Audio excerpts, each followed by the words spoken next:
Warahmatullahi wabarakatuh. Bane bulijjo oli mukwano gwa kusaasira.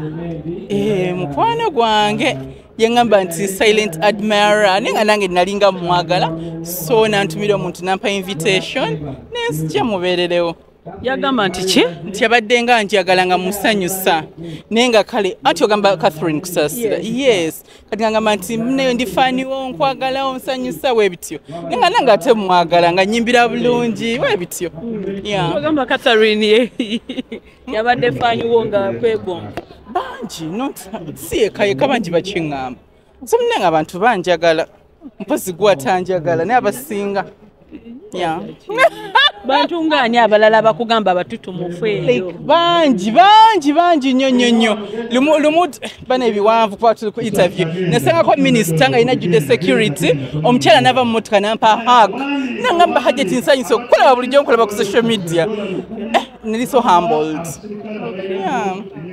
Awulira otyo okubanga abantu abatutumufu bakwegombo baba kwaga. Alhamdulillah. Kubanga munnange sigwayita abantu nti bakwagale n'omuntu abasazewo n'akwagala okyebaliza mukama kubanga era omuntu asookubeereyo n'akukyawanga tulina nakiwali omukozi. Hajati abantu baagala okumanya ennaku zino ng'otambula nnyo wekka bannange kiki? Sitambula nnyo era na mwami. No, wobeerawo nga batuyise n'omwami nga ntambula naye kati nga tulina introduction tujja kuba ffena ku 16th ne bino kafe yampita nzekka. Oba bino ebyagwawo bye byamukugobya. Mwami wange twagalana era tugenda kutyena tuli mu nteekateeka za anniversary yaffe. Hajati nga tukyali ku mukolo tulabye ono omukulu bya mukama yakola ekyafaayo. Mune nze simumanyi nange mulabidde wano ku mukolo.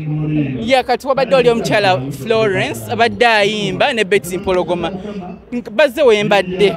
Nibanga budget situka nga the fellow ladies. So nenyimuka nenzina nabo. N'omwami najja nanfuwa ssente nampa obw'etaano nampa obw'ebiri webityo. Yeah. It's up to him. I'm already married. Yeah, ndi mchela mfumbo. Olina ky'obeetaaza? No. Okay. Yeah. Hajati. Alina ekibuuzo kyaleese wano. Ekiriwe. Ekibuuzo ekiriwe. Baddewo ebibadde nga w'emabega. Biriwa. Omwami waffe Akram. Omwami wange biriwa baba bamuwaayiriza.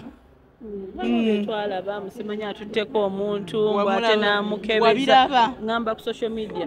Ku social media nange nga wabiraba nange we nabiraba omwami wange nno muna yafa nnyo ku bulamu era gwe wetuza mu mmotoka ye ng'asooka kutwala wa ng'osooka bakukebera omusaayi. Okyekkiriza okimanyi naawe nti akikola. Nze nange ne kiba ku social media and I was like wow that's great. Yeah. Tokirinako obuzibu Bwaki omuntu okumanya status y'omuntu gwaye naye mu mmotoka kirungi nnyo kyabuvunaanyizibwa.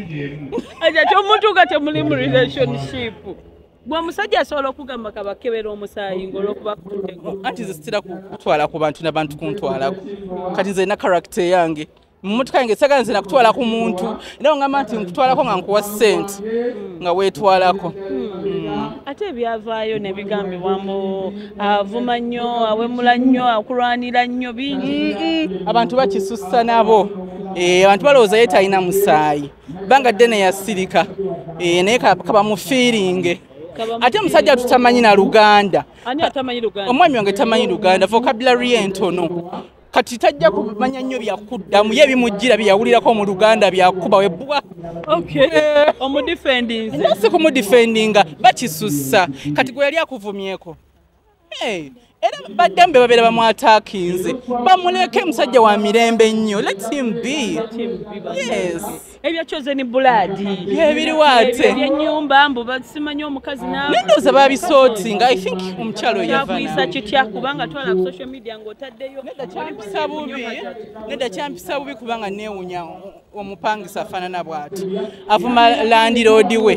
Nenne abantu we batyo omuntu gw'otaakuza gw'osanze. Osanga yakula ye yavuma n'ennyina ne kitaawe. Kati gwakuvuma landiroodi akuwulira namu. Abantu ne bagamba nti ennyumba zizo sizange. Oba sizange ebyange bya mwami wange n'eby'omwami wange byange. Si bibyo. Ya si byabo. Byaffe abo. Yeah, to become one. Why not? Why not? Abamu bagamba mwayawukana. Bajja kuba bulungi. Otugambye oteekateeka kuza anniversary.